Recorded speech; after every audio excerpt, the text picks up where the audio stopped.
4 দিনে কলকাতা দখলে হুঁশিয়ারি দিয়েছিলেন বাংলাদেশের প্রাক্তন সেনাকর্তা। তবে সত্যি কলকাতার উদ্দেশ্যে বাংলাদেশ থেকে রওনা দিলে তা বেশ খরচ সাপেক্ষ হতো, কারণ বাংলাদেশের শাকসবজির চড়া দাম। কলকাতায় আলু বিকোচ্ছে 35 থেকে 40 টাকা কেজি দরে, কিন্তু ঢাকায় আলুর দাম বাংলাদেশি মুদ্রায় 120 টাকা। কলকাতা থেকে দ্বিগুণ তিনগুণ দাম আরো অনেক জিনিসেরই। আমি মেজর শরীফ, আমি বলে দিচ্ছি ভারতকে যে ট্রেনিং আমরা নিয়েছি, যে যুদ্ধ আমরা করেছি, আমরা শুধু 2 লক্ষ সৈনিক না, আমাদের সাথে 18 কোটি জনগণ আছে। আমাদের ট্রেনিং, আমাদের দক্ষতা ভারতের চেয়ে অনেক বেশি। আমরা যদি একবার সাহস করে আমার দেশকে যুদ্ধ করবে, আমরা বলে দিচ্ছি 4 দিনের মধ্যে আমরা কলকাতা দখল করে নেব।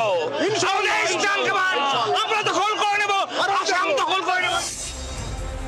বাংলাদেশের প্রাক্তন সেনাকর্তা শরীফের দেওয়া 4 দিনের সময়সীমা কবেই শেষ। সীমান্তের ধারে কাছে তো দূরস্থ, ঢাকার বাইরে উঁকি ঝুঁকি দিতে দেখা যায়নি বাংলাদেশের প্রাক্তন সেনাকর্তা শরীফকে। কিন্তু সত্যিই যদি শরীফের নেতৃত্বে কলকাতার উদ্দেশ্যে বাংলাদেশি সেনা এগিয়ে আসতো, তাহলে তাদের রেশন অনেক বেশি দামি হতো। কেন তা টের পাওয়া গেল শুক্রবার সকালে কলকাতার বাজারে ঢুকতেই। পদ্মা পার থেকে না বিরাট বিরাট ডায়লগ আসছে। তার মধ্যে সবথেকে ফ্লপ শো সাম্প্রতিককালে সবথেকে বড় মিম মেটেরিয়াল হচ্ছে 4 দিনে কলকাতা দখল। আরও মিম মেটেরিয়াল বাংলাদেশ থেকে আসছে, সেগুলো সব ডায়লগবাজি। এই ডায়লগবাজিগুলো কি কি? এই ডায়লগবাজি হচ্ছে সীমান্ত বর্ডার সিল করে দেবো। এই ডায়লগবাজি হচ্ছে ভারত যুদ্ধের জন্য তৈরি থাকুক। এখন বাস্তব পরিস্থিতি কি বলছে? এ দেখো, আলু, জ্যোতি আলু, গড়িয়াহাট বাজার। আচ্ছা, গড়িয়াহাট বাজারে দাদা জ্যোতি আলুর দাম কত? 40 টাকা কেজি। 40 টাকা কেজি। আচ্ছা, আপনি জানেন ঢাকায় দাম কত? না, আমি বলছি বাংলাদেশি টাকায় 120 টাকা ঢাকায়। আচ্ছা, পেঁয়াজের দাম কত? পেঁয়াজের দাম আমরা 60 টাকা বিক্রি করছি। 60। বাংলাদেশে জানেন 125 টাকা। অসম্ভব দাম, এত দাম বাংলাদেশে। হ্যাঁ, বাংলাদেশের লোক তো না খেয়ে মরে যাবে। বাংলাদেশ তো বুঝতে পারছে না। আপনার যদি এখানে দোকান না হয় ওপারে দোকান হতো, কি হতো দাদা? অসম্ভব, তাহলে তো আমাকে মারধর করে তাড়িয়ে দেবে। কেন?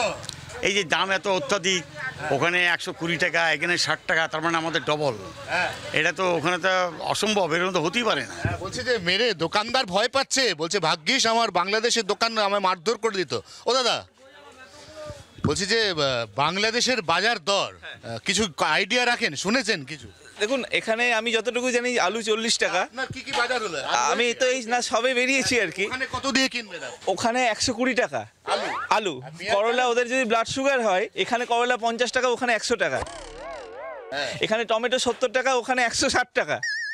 ফুলকপির পিস এখানে হচ্ছে 20 টাকা। তাও তো দাদা, তাও তো বলছে বর্ডার সিল করে দেবো, তাও তো বলছে যুদ্ধের জন্য তৈরি থাকুক, বলছে তো। এখন আমাদের বক্তব্য হচ্ছে যে খাবি কি ঝাঁঝে মরে যাবি।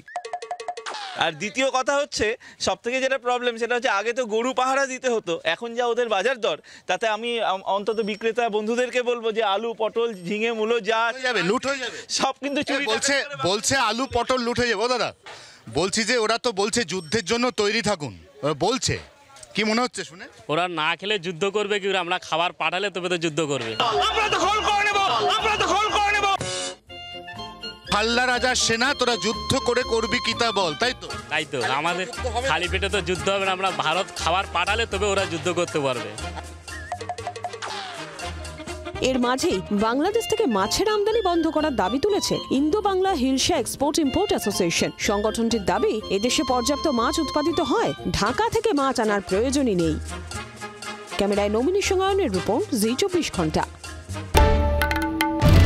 বাংলার আওয়াজ, বাঙালির আবেগ, জি 24 ঘন্টা।